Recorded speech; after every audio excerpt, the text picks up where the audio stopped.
so we're back in my single player Redstone testing world, and what I have for you right now is a revamp of my old Pokemon in Minecraft design.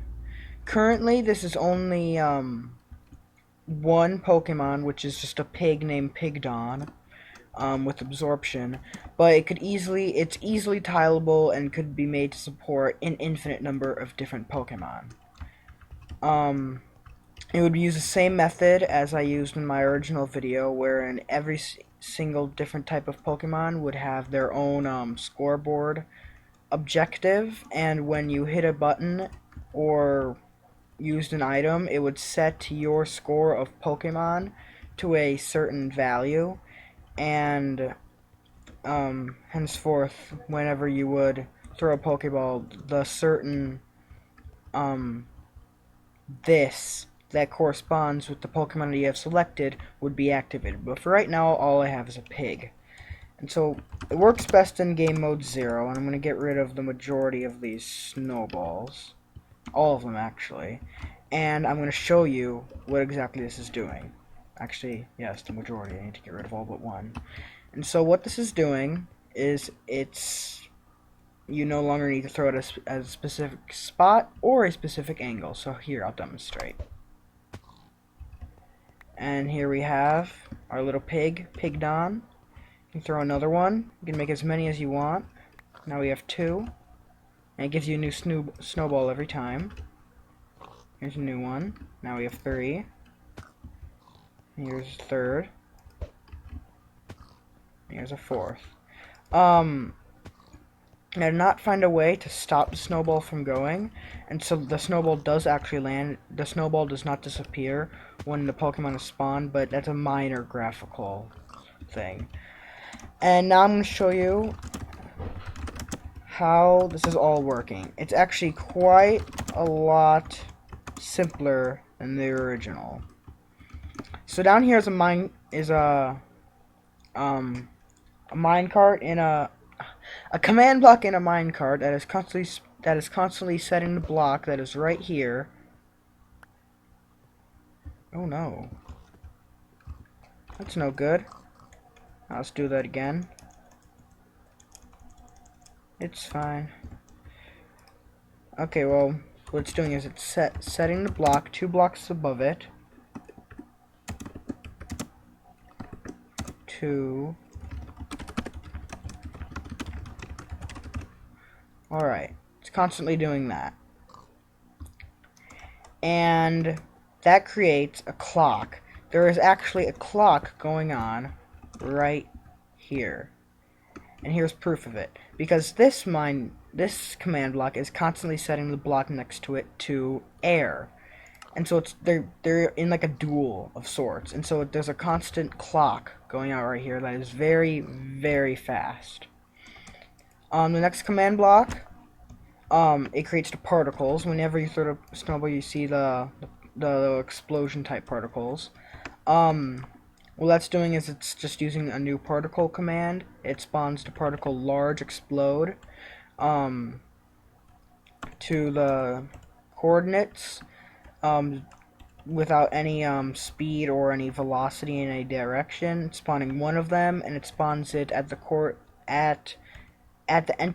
any entity whose type is snowball, and it's spawning it directly next to it. So that's why whenever you throw a snowball, those particles come out. Alright, this command block is also being activated by the clock, and it's testing for any entity in the world whose type is snowball. So whenever you throw snowball, this comes out as true, turning this comparator on.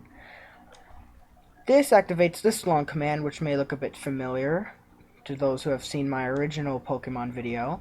And this is summoning a pig 20 blocks in the air and 20 blocks to the left and 20 blocks underground with the custom name of Pigdon. Custom name is visible and has absorption amount of 40, so it doesn't die when it is thrown. This is the signal is then sent over here, and this TPs that pig, not it. The reason it teleports that specific pig is because of this. C equals -1.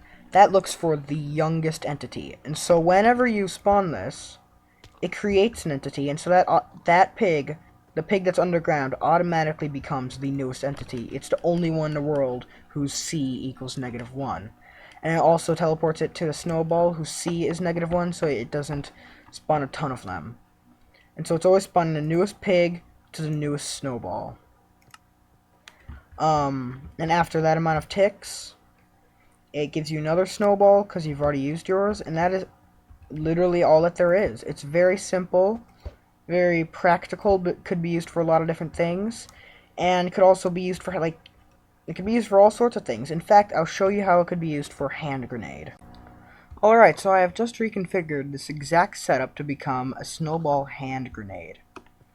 So all that I've done is that I've replaced Summon Pig with Summon Prime TNT with a fuse of 10. And then this also to Prime TNT. So now when you throw a snowball,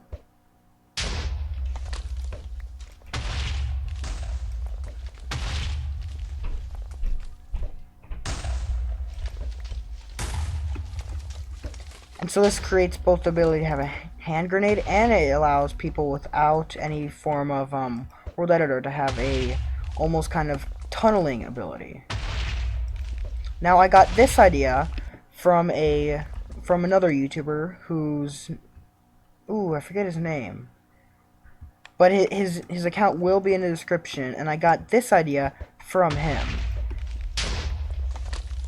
And it was a pretty ingenious idea as well. And so I think that this is very applicable, this detection of snowballs and different projectiles. This could be done with ender pearls, this could be done with arrows, and I think this has a lot of different possibilities, and people have already probably done exactly what I've done in this video, and quite a lot more. But if you enjoyed specifically what I did, and if you enjoyed this video, make sure to comment, and if you really enjoy my channel as a whole, please subscribe, because it brings joy to my heart. So until then, when is then? Until I see you again. No. Until I make my next video, this is Magma logging out.